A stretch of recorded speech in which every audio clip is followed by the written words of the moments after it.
Hello, I'm author Terry Crowdy. My new book, Formidable, Arthur Flint's War Against Tirpitz and the Kamikazes, tells the story of my grandfather's service on the aircraft carrier HMS Formidable during the Second World War. In this series, we're going to look at some of the photographs that appear in the book and delve a little deeper into the story behind them. This first photograph, the Kamikaze Alert, dates from May 1945. It was taken between the two kamikaze hits on Formidable, and judging by the ship's log, probably occurred around noon on the 9th of May 1945. There's been an alert, but the attackers failed to materialise. Note how everyone is wearing their asbestos anti-flash hoods and gloves to protect them from burns. We are on the starboard side of the carrier, up forward, as my grandfather would say, looking back down the flight deck towards the island. You can see a few officers on the walkway in front of the bridge. You really get a sense of how crowded the flight deck could be.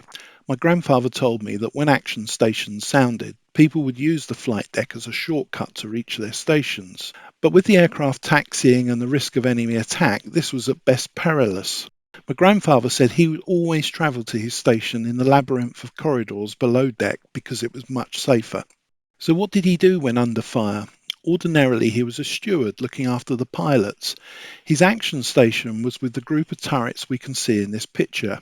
Note the four gun barrels pointing upwards, ready to open fire on any attacking aircraft. Formidable had 16 of these 4.5-inch guns, mounted in four groups of four, port and starboard, forward and astern the island.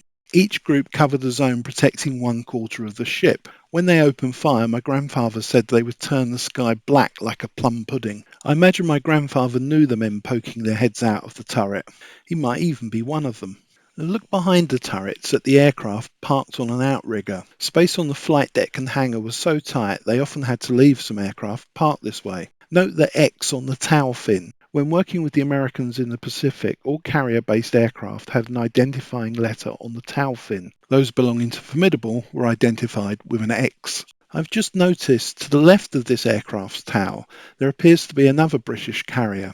There were typically four of them with the fleet, and they would arrange themselves in a sort of diamond pattern, each flanked by two destroyers so they could combine their guns against incoming aircraft. Although their combined firepower was considerable, the Japanese suicide attacks still managed to get through.